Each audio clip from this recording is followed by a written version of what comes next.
नमस्कार दोस्तों। एक समय की बात है, भगवान शिव और माता पार्वती पृथ्वी पर भ्रमण करने के लिए निकले। शिव जी ने पार्वती जी से पूछा कि आप 12 महीने के रास्ते से चलोगी या 6 महीने के रास्ते से। तो पार्वती जी बोली, मैं 12 महीने के रास्ते से चलूंगी। तब शिव जी ने पार्वती जी से कहा कि संसार के लोगों के दुखों को देखकर आप कोई भी हट नहीं करोगी। पार्वती जी मान गई।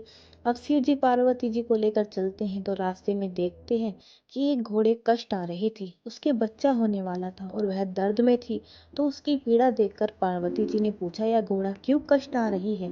तो शिव जी कहते हैं कि माँ बनने वाली है। पार्वती जी बोली कि माँ बनने में इतना कष्ट है, तो आप मेरे तो गांठ लगा दो। शिव जी कहते हैं अभी आगे चलो। तभी रास्ते में एक राजा का राज्य आता है। वहां दूर दूर तक प्रशांति और उदासी फैली होती है।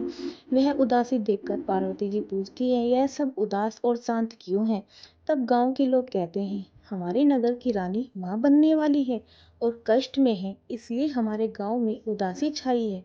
तब पार्वती जी फिर शिव जी से कहती हैं कि माँ बनने में इतना कष्ट है, तो आप मेरे गांठ लगा दो। वह शिव जी के पीछे पड़ जाती हैं, पर शिव जी उन्हें यह कहकर आगे बढ़ जाते हैं कि यदि एक बार गांठ लग गई तो दोबारा नहीं खोल सकते। आप जब वह आगे बढ़ते हैं तो देखते हैं कि इस स्थिति में एक गाय कष्ट आ रही थी। उसकी पीड़ा देखकर पार्वती जी फिर बोली, माँ बनने में इतना कष्ट है, तो आप मेरे तो गांठ ही लगा दो। पार्वती जी हट करने लगी तो शिव जी ने पार्वती जी की गांठ लगा दी। अब वह दोनों आगे बढ़े। इस प्रकार चलते चलते वह दोनों पार्वती जी के पीहर पहुंचते हैं और वह सब उनकी खूब आवभगत करते हैं। खूब पकवान बनाए जाते हैं, पर शिव जी जो भी खाना बना होता है वह सब खा जाते हैं। अब पार्वती जी क्या खाए, तो वह बथुए के साथ खाकर पानी पी लेती है।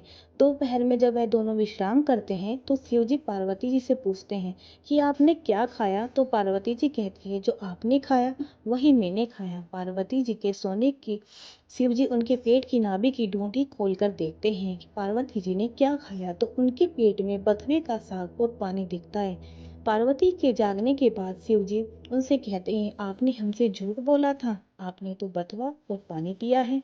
तब पार्वती जी उनसे हट करती है कि आज के बाद कोई भी महिला की ढूंढ खोलकर नहीं देखेगा, अर्थात आज के बाद कोई भी किसी भी महिला के पेट में नहीं देख सकेगा, क्योंकि किसी भी महिला के पेट में उसके ससुराल और पीहर की लाज होती है।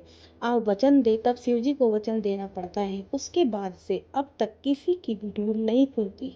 अब वह दोनों वापस कैलाश पर्वत की ओर निकलते हैं तो रास्ते में गाय अपने वश को चाटती हुई मिलती है। खूब खुश दिखाई देती है। देखकर पार्वती जी शिव जी से अपनी गांठ खोलने को कहती है। तो शिव जी कहते हैं, मैंने आपको पहले ही कहा था कि गांठ मत लगवाओ, लेकिन आपने तो जिद पकड़ ली थी। अब वह दोनों आगे बढ़ते हैं तो राजा के गांव में खूब ढोल नगाड़े बज रहे होते हैं। मिठाइयाँ बांटी जा रही होती हैं, लोग खूब नाच गा रहे होते हैं, खुशियाँ मना रहे होते हैं। पार्वती जी लोगों से पूछती है, यह क्या हुआ। तो सब बताते हैं कि नगर की रानी के यहाँ बेटा होने की खुशी का जश्न मनाया जा रहा है।